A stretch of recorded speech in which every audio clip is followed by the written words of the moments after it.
السلام علیکم ورحمۃ اللہ تعالی وبرکاتہ۔ نحمده ونصلي ونسلم على رسوله الكريم اما بعد فاعوذ باللہ من الشیطان الرجیم بسم اللہ الرحمن الرحیم ان اللہ وملائکته یصلون علی النبی یا ایہا الذین آمنوا صلوا علیہ وسلموا تسلیما اللہم صل علی سیدنا ومولانا محمد معدن الجود والکرم وآلہ الکرام وابنہ الکریم وبارک وسلم صلاة وسلاما علیک یا رسول اللہ صلی اللہ تعالی علیہ وسلم۔ سورہ بقرہ آیت نمبر 196 کی تفسیر ہے اور بڑی طویل آیت ہے۔ اللہ تبارک و تعالی ارشاد فرماتا ہے وَأَتِمُّ الْحَجَّ وَالْعُمْرَةَ لِلَّهِ فَإِنْ أُحْصِرْتُمْ فَمَا اسْتَيْسَرَ مِنَ الْهَدْيِ وَلَا تَحْلِقُوا رُؤُوسَكُمْ حَتَّى يَبْلُغَ الْهَدْيُ مَحِلَّهُ فَمَنْ كَانَ مِنكُمْ مَرِيضًا أَوْ بِهِ أَذًى مِّن رَّأْسِهِ فَفِدْيَةٌ مِّن صِيَامٍ أَوْ صَدَقَةٍ أَوْ نُسُكٍ فَإِذَا أَمِنْتُمْ فَمَنْ تَمَتَّعَ بِالْعُمْرَةِ إِلَى الْحَجِّ فَمَا اسْتَيْسَرَ مِنَ الْهَدْيِ فمن لم يدر فصيام 3 أيام في الحج و7 إذا رجعتم تلك 10 كاملة ذلك لمن لم يكن أهله حاضر المسجد الحرام واتقوا الله واعلموا أن الله شديد العقاب۔ فرمایا ترجمہ ہے کہ اور حج اور عمرہ اللہ کے لیے پورا کرو، پھر اگر تمہیں مکہ سے روک دیا جائے تو حرم میں قربانی کا جانور بھیجو جو میسر آئے، اور اپنے سر نہ منڈاؤ جب تک کہ قربانی اپنے ٹھکانے پر نہ پہنچ جائے۔ پھر جو تم میں بیمار ہو یا اس کے سر میں کچھ تکلیف ہے تو روزے یا خیرات یا قربانی کا فدیہ دے۔ پھر جب تم اطمینان سے ہو تو جو حج سے عمرہ ملانے کا فائدہ اٹھائے اس پر قربانی لازم ہے جیسی میسر ہو۔ پھر جو قربانی کی قدرت نہ پائے تو 3 روزے حج کے دنوں میں رکھے اور 7 روزے اس وقت رکھے جائیں جب تم اپنے گھر لوٹ کر آ جاؤ، یہ مکمل 10 ہیں، یعنی 10 روزے ہو گئے۔ یہ حکم اس کے لیے ہے جو مکہ کا رہنے والا نہ ہو، اور اللہ سے ڈرتے رہو اور جان رکھو کہ اللہ شدید عذاب دینے والا ہے، یعنی اللہ کا عذاب سخت ہے۔ تو اس میں حج اور عمرہ کے بہت سے ضروری مسائل آیت کریمہ کے اندر مختصر طور پر وہ مسائل آ گئے کہ حج اور عمرہ کرنا ہے، اور اگر کوئی محصر ہو جاتا ہے، اگر کسی وجہ سے کوئی حج نہیں کر پاتا، احرام باندھ دیا، حج کی نیت کر لی یا عمرہ کی نیت کر لی ہے اور کسی وجہ سے رک گیا، جیسے دشمن نے روک دیا، دشمن جانے نہیں دے رہا ہے، دشمن راستہ روک کے کھڑا ہے، یا کبھی جیسے ہمارے زمانے میں اب تو دشمن وغیرہ کے اتنے معاملات نہیں ہوتے کہ دشمن روک دے، لیکن اکثر اب ہمارے زمانے میں یہ ہوتا ہے کہ کارروائی میں کسی طرح کی کوئی کمی ہو جاتی ہے، پاسپورٹ میں کچھ نکلا، پاسپورٹ میں کوئی کمی آئی، یا جو ہے کہ ویزے کے کچھ مسائل ہو گئے، تو کبھی ایسا ہوتا ہے کہ نیت کر چکے تھے، احرام باندھ چکے، نماز بھی پڑھ لی، احرام کی بھی نیت کر لی، اور بعد میں امیگریشن کے اندر نہیں جانے دیا گیا، روک دیا گیا، اب جانے کی اجازت نہیں ہے، تو پھر ایسی صورت میں کیا کیا جائے؟ مجبور ہے آدمی، نہیں جا سکتا جب تک وہ لوگ کلیئر نہیں کریں گے، وہاں سے پرمیشن نہیں ملے گی، ہم آگے نہیں جا سکتے۔ تو ایسی صورت میں کیا کرنا ہے اور اس موقع پر کیا مسائل ہیں، اور ایسے حاجی اور ایسے عمرہ کرنے والے کے لیے کیا حکم ہے؟ تو یہاں جو فرمایا گیا کہ وَأَتِمُّ الْحَجَّ وَالْعُمْرَةَ لِلَّهِ، حج اور عمرہ کو اللہ کے لیے پورا کرو۔ آیت میں مراد یہ ہے کہ حج اور عمرہ دونوں کو ان کے فرائض اور شرائط کے ساتھ خاص اللہ تعالیٰ کے لیے بغیر سستی اور کوتاہی کے مکمل کرو۔ حج نام ہے احرام باندھ کر 9 ذی الحجہ کو عرفات میں ٹھہرنے اور کعبہ معظمہ کے طواف کا، یہ 2 بنیادی رکن ہیں، عرفات میں ٹھہرنا، عرفات میں وقوف کرنا، اور خانہ کعبہ کا طواف کرنا جس کو طواف زیارت کہا جاتا ہے۔ یہ 2 چیزیں حج کے اندر فرض ہیں، اور اس کے لیے احرام ضروری ہے کہ بغیر احرام کے یہ نہیں ہو سکتا، اس لیے احرام کو بھی اس میں شامل کیا جاتا ہے۔ تو 3 چیزیں ہو گئی، احرام، وقوف عرفات اور طواف زیارت، ان 3 چیزوں کا نام ہے حج، اور باقی جو چیزیں یا تو واجبات میں آتی ہیں یا پھر سنتوں میں آتی ہیں۔ فرماتے کہ اس کے لیے خاص وقت مقرر ہے جس میں یہ افعال کیے جائیں تو یہ حج کہلائے گا۔ یعنی ایک مخصوص وہ جو 3 دن جو ہوتے ہیں ذی الحجہ کے، انہی دنوں میں اور اسی وقت میں یہ حج ہو سکتا ہے، اس کے علاوہ حج نہیں ہو سکتا۔ یعنی اگر کوئی سوچے کہ میں رجب کے مہینے میں جا کر حج کر لوں تو نہیں کر سکتا۔ ابھی اگر کوئی سوچے کہ میں شعبان کے مہینے میں جا کر یا میں شوال کے مہینے میں جا کر حج کر لوں یا محرم یا کسی اور مہینے میں جا کر حج کروں، نہیں، اس کے لیے وہ وقت مقرر ہے۔ حج انہی دنوں کے اندر ہو سکتا ہے، اس کے علاوہ نہیں ہو سکتا۔ ہاں، عمرہ آپ کسی بھی وقت کر سکتے ہیں۔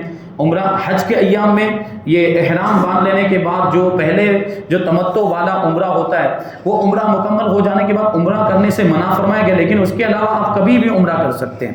آپ پھر رمضان کے مہینے میں کریں یا عید میلاد کے مہینے میں کریں یا شعبان کے مہینے میں کریں، یہ عمرہ کرنے کی اجازت، عمرہ کبھی بھی کیا جا سکتا ہے۔ اور عمرہ جو ہے وہ طواف اور سعی کا نام ہے۔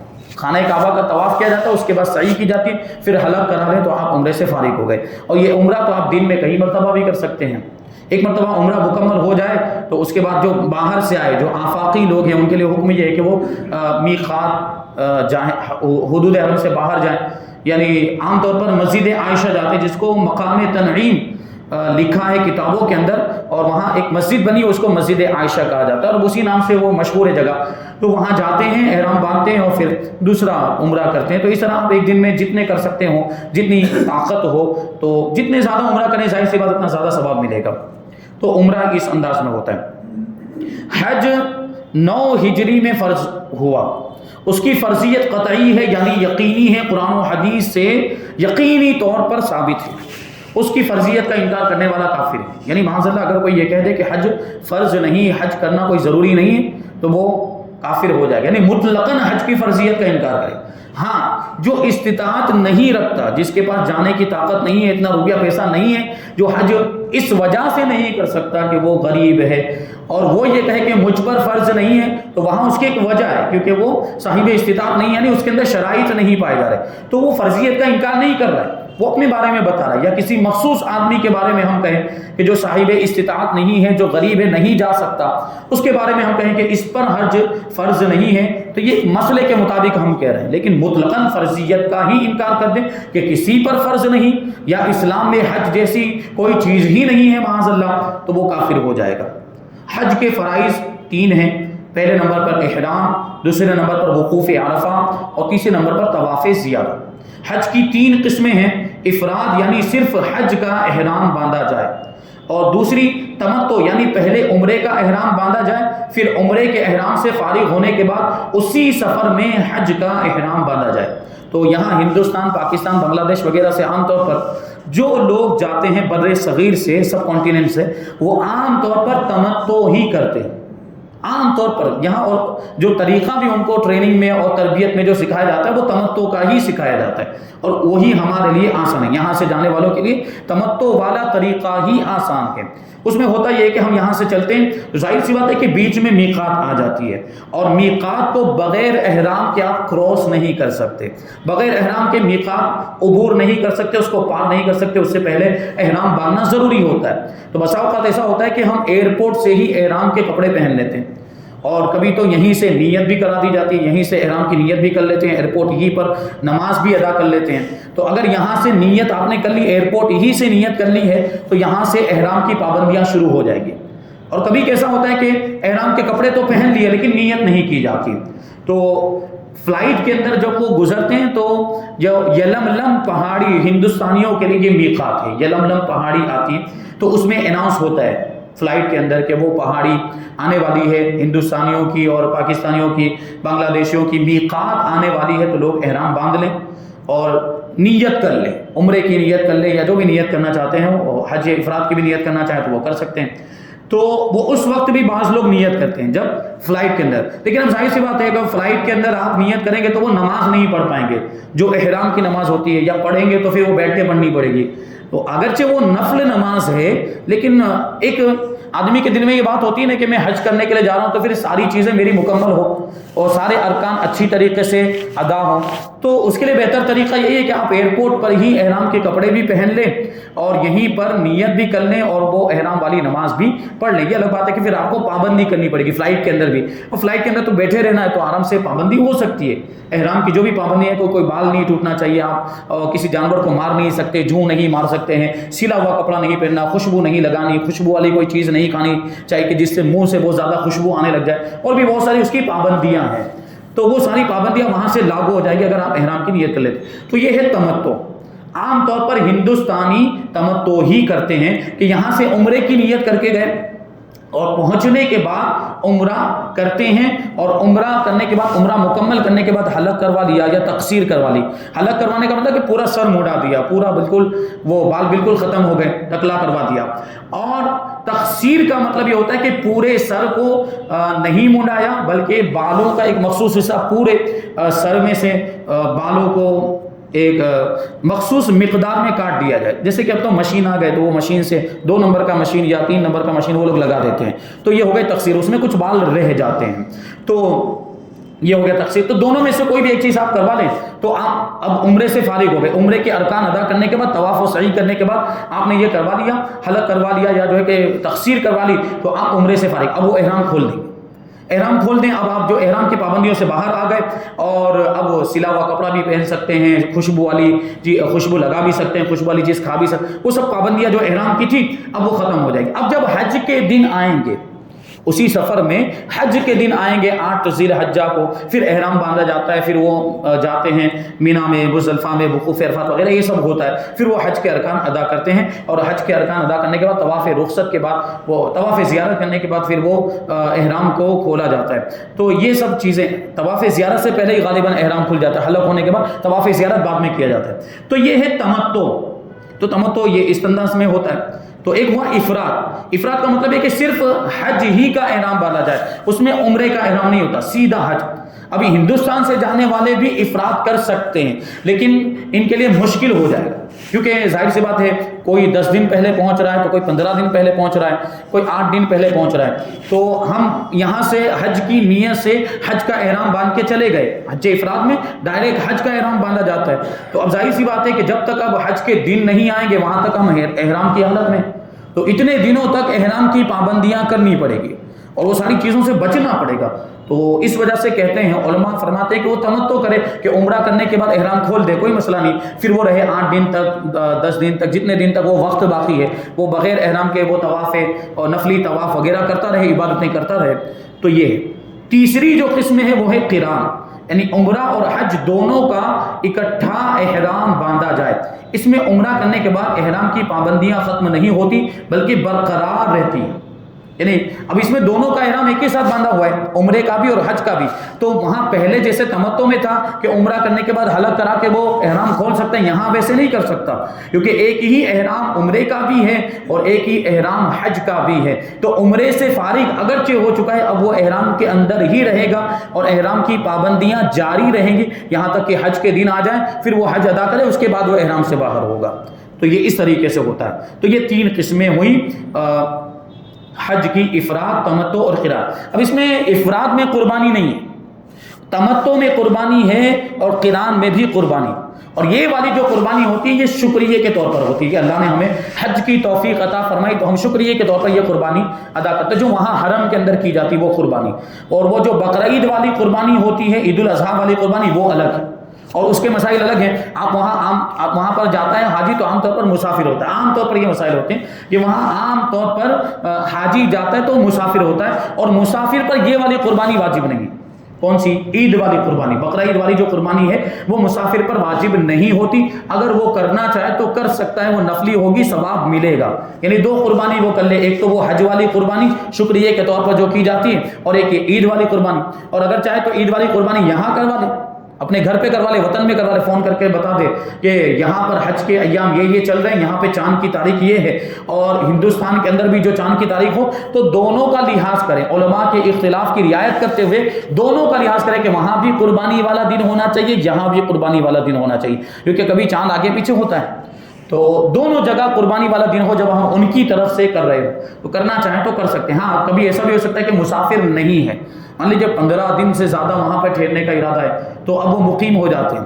لیکن اگر وہ حج کے ایام سے پہلے نیت کر رہے ہیں کہ ہم 15 دن تک رکیں گے تو یہ نیت درست نہیں, کیونکہ مینا جانا ہے, ان کو عرفہ جانا ہے, وہ شہر سے باہر ہے, وہ پہلے ہی سے وہ نیت میں شامل ہوتا ہے. تو اس وجہ سے وہ سفر, وہ اقامت کا جو مسئلہ ہے وہ اقامت نہیں ہو پاتی, جو جس کو کہتے ہیں کہ 15 دن یا اس سے زیادہ کی نیت کرے کہیں جانے کے بعد تو آدمی مقیم ہو جاتا ہے, یہاں نہیں ہو پائے گا کیونکہ اس کو شہر سے باہر جانا ہی ہے حج کے ایام میں.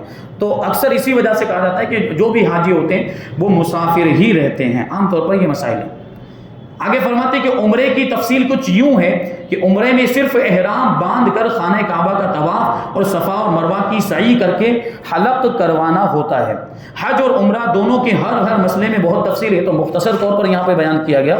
بہت سارے مسائل ہیں اور بہت باریکیاں ہیں, اور جو بھی جاتے ہیں ان کے لیے یہ سب مسائل سیکھنا ضروری ہوتا ہے تاکہ وہاں جانے کے بعد کچھ گڑبڑ نہ ہونی پائے. اور اکثر ایسا ہوتا بھی ہے, بہت لوگ کچھ بھی مطلب الٹا سیدھا کر لیتے ہیں. ابھی کچھ لوگ گئے ہوئے, جیسے ہمارے پاس فون آیا ابھی عمرہ کرنے کے لیے کچھ لوگ گئے, تو اس میں کچھ خواتین بھی تھی. اب خواتین کو زیادہ مسئلے معلوم نہیں ہوتے, تو خواتین کے لیے بھی حکم ہے کہ وہ تقصیر کروائیں گے, یعنی اپنی چوٹی کا سرا وہ اس طرح انگلی میں پکڑیں گے ایک پورے کے برابر, اور اس کو اتنے حصے کو کاٹنا ہے ان کو, اور اس میں کم سے کم چوتھائی حصے کے بال آ جانے چاہیے, سر کے چوتھائی حصے کے بال آ جانے چاہیے, تو وہ تقصیر ہوگی ان کی. تو اب وہ خواتین نے کیا کیا جو ٹور کے ساتھ گئی ہوئی ہیں, ابھی کل رات کو ہی فون آیا تھا, تو انہوں نے یہ کیا کہ وہ تقصیر نہیں کروائی, تقصیر وہ بال نہیں کٹوائے, اور وہاں سے مکہ مکرمہ سے مدینہ منورہ کے لیے روانہ ہو گئے, اور مدینہ منورہ کے روانہ. اور پھر یہی نے اسی پر بس نہیں کیا, وہ چہرہ بھی چھپا لیا.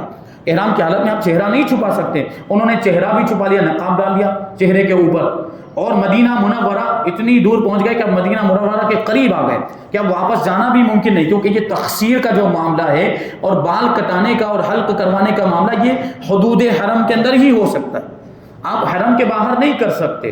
تو اب یہ مسئلہ پیش آ گیا, تو اس کا تو حل یہی ہے کہ ان کو واپس جانا پڑے گا اور حدود حرم کے اندر ان کو تقصیر کروانی پڑے گی.